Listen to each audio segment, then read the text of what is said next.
নমস্কার, আমি শুভঙ্কর মান্না, বাংলা ডিএনএতে আপনাদের স্বাগত। দর্শক, মনে করুন আপনারা বর্ডারের কোনো রাজ্যে এলাকাতে বসবাস করছেন। হঠাৎ কোনো দিন আপনারা যে বর্ডার এলাকাতে বসবাস করছেন সেই বর্ডার এলাকার সীমানা পেরিয়ে বিরোধী কোনো দেশের সেনা বা জওয়ানরা আক্রমণ করলো আপনাদের ওপর, অথবা কোনো আততায়ী বা জঙ্গিরা আপনাদের ওপর আক্রমণ করলো। সঙ্গে সঙ্গে দেখা গেল বিএসএফ, বর্ডার সিকিউরিটি ফোর্স এই দেশের, তারা এটাকে সামাল দিল এবং তারা এই আততায়ী বা এই সেনাদের বিরুদ্ধে, বিরোধী যে দেশের সেনা তাদের বিরুদ্ধে একটা প্রতিরোধ গড়ে তুললো। কিন্তু দেখা গেল সেই মুহূর্তে আপনারা যে রাজ্যে বসবাস করছেন সেই রাজ্যের এসপি, সুপারিনটেন্ডেন্ট অফ পুলিশ, এসে বিএসএফের কাজে বাধা দিল। তখন কেমন হবে? জিনিসটা ফেডারেল স্ট্রাকচারে কতটা আঘাত আনবে? আমাদের রাজ্যে বর্তমানে মুখ্যমন্ত্রী মাননীয়া মমতা বন্দ্যোপাধ্যায় বিএসএফের কাজের উপর হস্তক্ষেপ করেছে বলতে পারেন এক কথায়। তিনি কোচবিহারের এসপিকে অর্ডার দিয়েছে বিএসএফ যাতে 50 কিলোমিটার এর মধ্যে এসে তাদের যে কাজ বা ডিউটিটা, তারা যে চেক আপ করা বা চেক করা বা অ্যাকচুয়ালি এলাকার মধ্যে কোনো সন্ত্রাসী বা আততায়ী ঢুকেছে কিনা, এলাকার মধ্যে কোনো কিছু অনৈতিক কোনো কাজকর্ম হচ্ছে কিনা সেটা যদি চেক করে, তার উপর যাতে হস্তক্ষেপ করা হয়, সেটা যাতে করতে না দেওয়া হয়, আমাদের মুখ্যমন্ত্রী তার নির্দেশিকা দিয়েছে। তিনি এসপিকে জানিয়েছেন যাতে কোনো বর্ডার সিকিউরিটি ফোর্সের জওয়ানরা এসে ডাইরেক্ট অপারেশন না করতে পারে, ডাইরেক্ট তারা চেক না করতে পারে, সেই জন্য যেন তাদের কাজে বাধা প্রদান করা হয়। এবং তিনি এও বলেছেন আমাদের মাননীয়া যে দেখো বাবা, যখন বিএসএফ কাজ করবে যেন তোমাদের পারমিশন নিয়ে তোমাদের আন্ডারে কাজ করে। তো এরকম একটা পরিস্থিতি তৈরি হয়েছে, যেটা সত্যি একটা গণতান্ত্রিক দেশের ফেডারেল স্ট্রাকচারে কতটা দুর্ভাগ্যজনক তা বোঝা যাচ্ছে।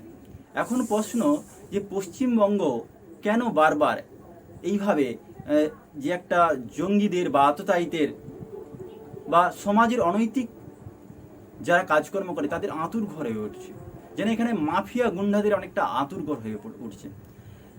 এখন কথা হচ্ছে, পশ্চিমবঙ্গ এমন একটা রাজ্য যেখানে বাংলাদেশ বর্ডারটা রয়েছে পূর্ব দিকে। তো স্বাভাবিক কারণে বাংলাদেশের বর্ডার থেকে যাতায়াত করাটা জঙ্গিদের বা আততায়ীদের ক্ষেত্রে, মানে এই বাংলাদেশ বর্ডার হয়ে এই বাংলাদেশ থেকে এই পশ্চিমবাংলার বর্ডার হয়ে আমাদের দেশে আসাটা খুব সহজ যেন একটা কাজ। কারণ বনগাঁ থেকে শুরু করে কোচবিহার, এই জায়গাগুলো পুরো ম্যাক্সিমাম বর্ডার এলাকার মধ্যেই পড়েছে। মূলত দেখা যাচ্ছে আমাদের রিসেন্ট যেটা ঘটেছে এই কয়েকদিনের মধ্যে, তমলুক থেকেও গ্রেপ্তার হয়েছে জাহাঙ্গীরপুরি ঘটনা, যেটা দিল্লির জাহাঙ্গীরপুরি আততায়ী যে ঘটনাগুলো ঘটেছিল, তার মূল যে চক্রী বা মূল যে ঘটনার অন্যতম অভিনেতা বলতে পারেন বা মূল যে হিরো ছিল, তিনি হচ্ছেন ফরিদ ওরফে নিতু। তাকে তমলুক থেকে গ্রেপ্তার করেছে কেন্দ্রীয়, যেটা দিল্লি পুলিশের অপরাধমূলক দমন শাখার যে পুলিশ, তারা গ্রেপ্তার করে। শুধু তাই নয়, আবার যদি আমরা ধরি আনসার, হলদিয়া থেকেও গ্রেপ্তার করা হয়।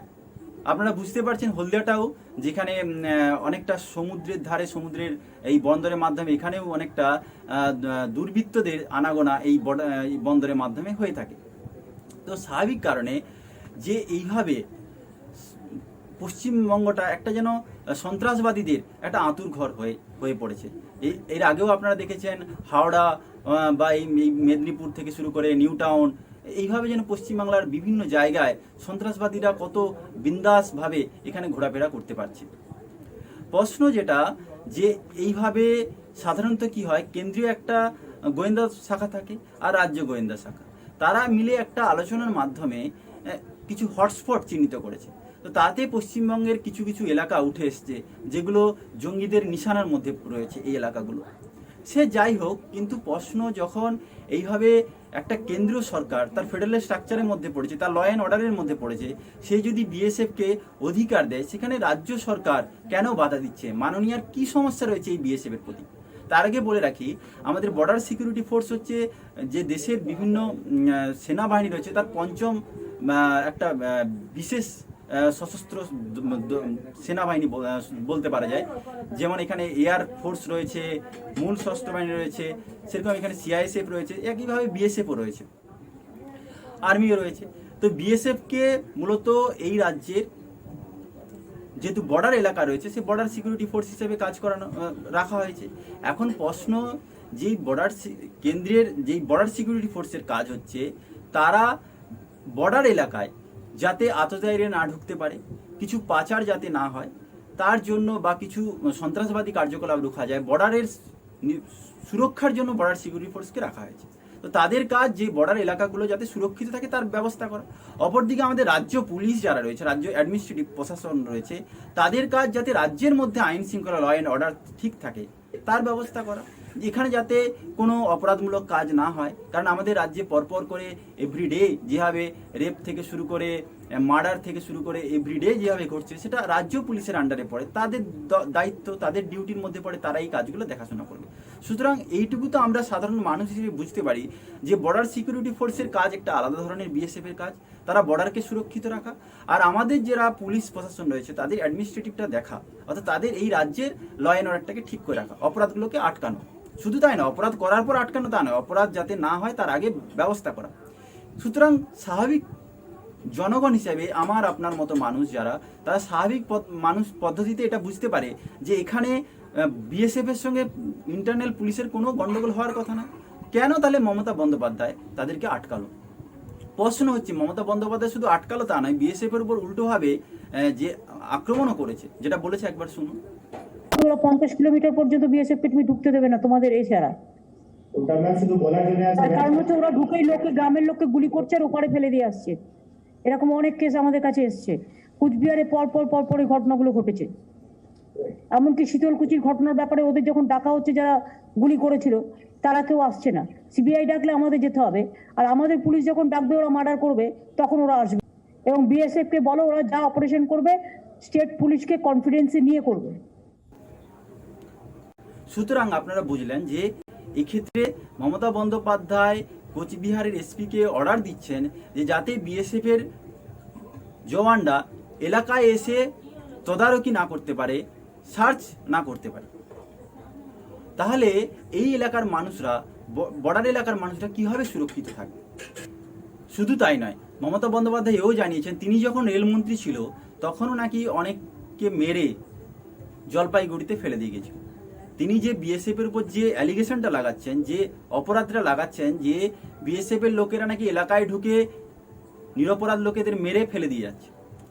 সব থেকে বড় কথা, রাজ্যের মুখ্যমন্ত্রী অ্যাডমিনিস্ট্রেটিভের সর্বোচ্চ পদে, গণতান্ত্রিক দেশে, গণতান্ত্রিক একটা রাজ্যে সর্বোচ্চ পদে থাকাকালীন কি করে উইথাউট প্রুফ, প্রমাণ ছাড়া এইভাবে বিএসএফ এর উপর অপরাধ, এইভাবে বিএসএফ এর উপর যে এইভাবে আক্রমণ করা যায়, এটা সত্যি নজিরবিহীন। অপরদিকে তোমরা জানো একবার 4 জনকে মেরে, কোথায় মেরেছে তার ঠিক নেই, মেরে জলপাইগুড়িতে ফেলে দিয়ে চলে গেছিল।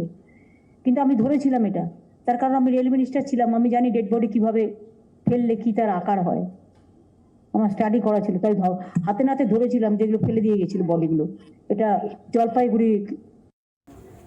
আমাদের রাজ্যে অ্যাডমিনিস্ট্রেটিভের সর্বোচ্চ পদে আসীন মাননীয় মুখ্যমন্ত্রী মমতা বন্দ্যোপাধ্যায় উইথাউট প্রুফ, কিভাবে প্রমাণ ছাড়াই বিএসএফ এর উপর এইভাবে একটা অ্যালিগেশন লাগাতে পারে, সেটা সত্যি ভাবার কারণ হয়ে দাঁড়িয়েছে।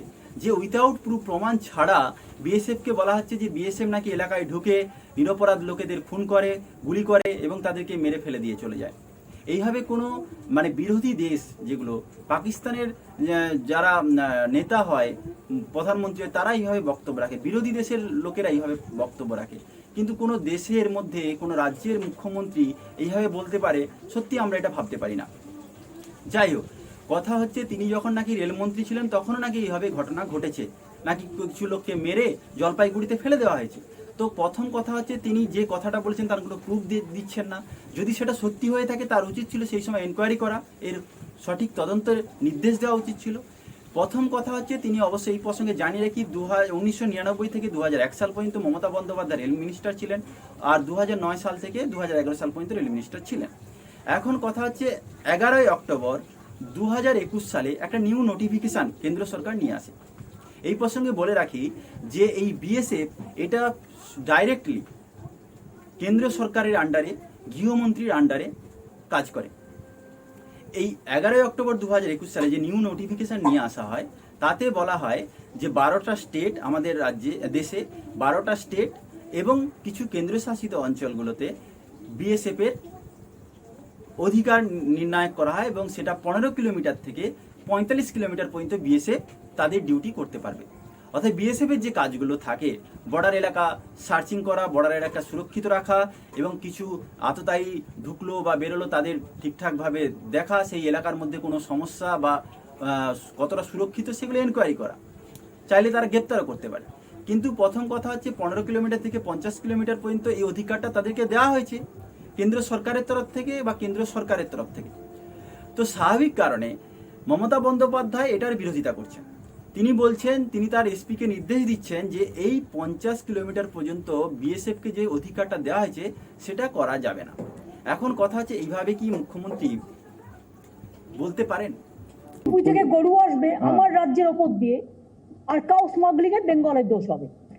বিএসএফ দেখছে বর্ডার, বিএসএফ এর আন্ডারে উত্তরপ্রদেশ থেকে আসছে, রাজস্থান থেকে আসছে, মধ্যপ্রদেশ থেকে আসছে, আমার বর্ডার দিয়ে ছেড়ে দিচ্ছে আর যাচ্ছে বিএসএফ এর কাজ দিয়ে, আর দোষ হচ্ছে আমাদের। মহা মুশকিল ভাই।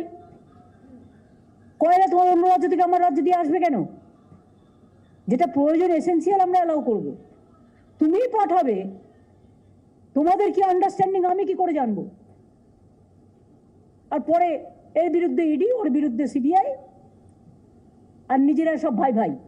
যদি আমরা এই মুহূর্তে যেটা দেখি যে পাঞ্জাব, ওয়েস্ট বেঙ্গল, আসাম, রাজস্থান এবং গুজরাট এছাড়াও অন্যান্য রাজ্য রয়েছে, এই রাজ্যগুলোতে বিশেষ করে পাঞ্জাব, ওয়েস্ট বেঙ্গল এবং আসামে 15 থেকে 45 কিলোমিটারের যে এনকোয়ারিটা করতে পারে বা বিএসএফকে সেই অধিকারটুকু দেওয়া হয়েছে, এই 50 কিলোমিটার পর্যন্ত তারা তাদের ডিউটিটা করতে পারবে। বলা হচ্ছে বিএসএফ অ্যাক্ট 1968 সেকশন 139, অর্থাৎ বিএসএফ অ্যাক্ট 1968 আন্ডার যে সেকশন 139 সে লতে বলাই রয়েছে যে বিএসএফের যে ডিউটি বা তাদের যা কাজ থাকবে সেটা সম্পূর্ণ কেন্দ্র সরকার দ্বারা নির্ধারিত হবে। কেন্দ্র সরকার তাদের কাজ বা তাদের যা রুলস রয়েছে সেগুলো তৈরি করতে পারবে, নিয়মগুলো ফলপ্রসূও করতে পারবে।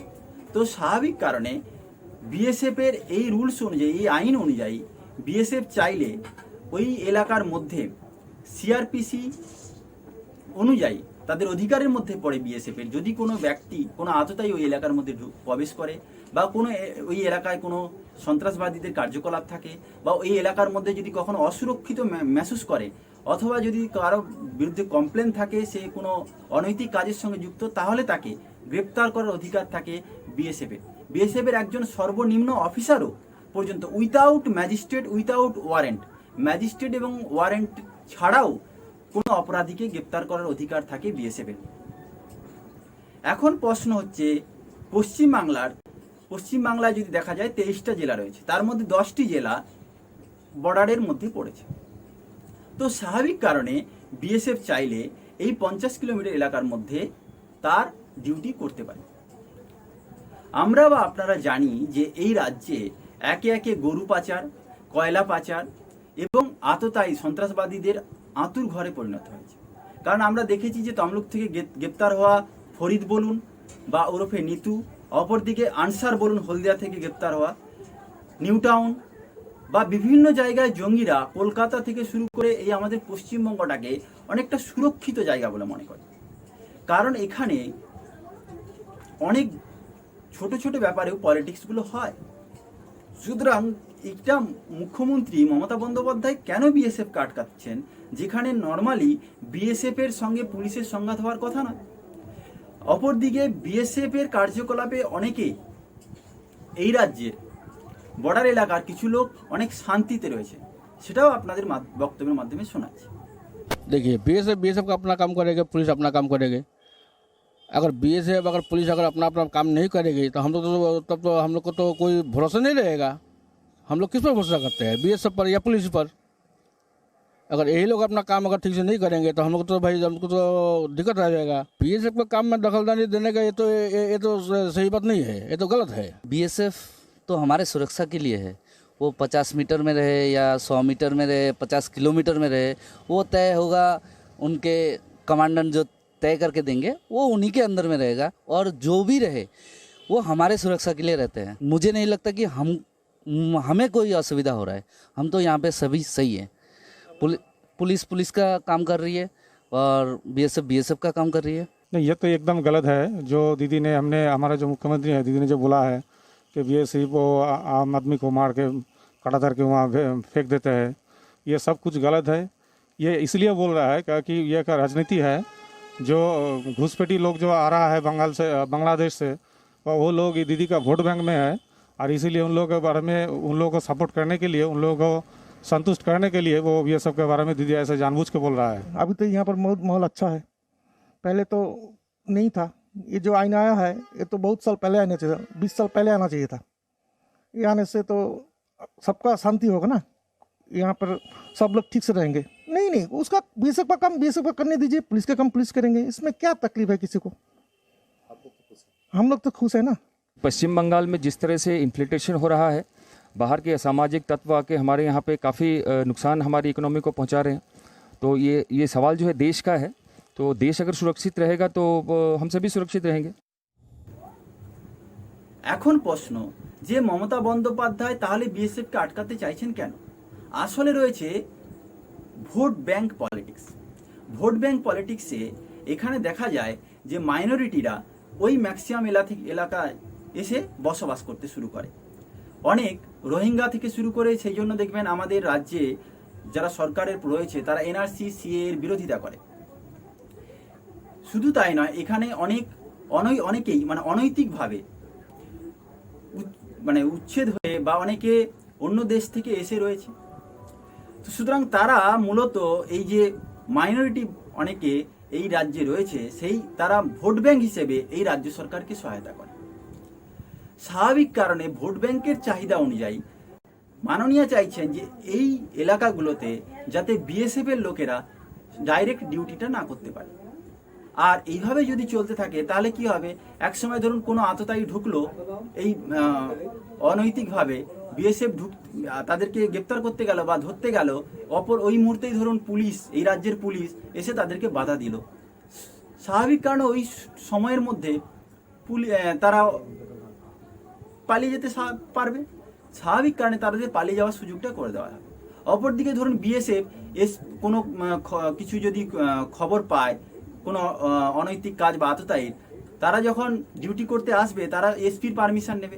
এসপি কি করবে, তারা হায়ার অথরিটির পারমিশন নেবে। হায়ার অথরিটি কি করবে, কোনো মিনিস্টারের পারমিশন নেবে।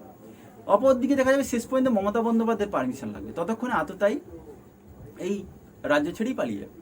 তো স্বাভাবিক কারণে যখন আমাদের দেশের নিরাপত্তার প্রশ্ন আসে, যখন আমরা চাই যে দেশটা নিরাপদ থাকুক, যেহেতু বিএসএফ এর কাজ একটা আলাদা ধরনের কাজ, তাদের ডিউটি আলাদা রকম, তাদের দেশকে সুরক্ষিত রাখা, আর আমাদের রাজ্য পুলিশের কাজ রাজ্যের ল অ্যান্ড অর্ডারকে ঠিক রাখা।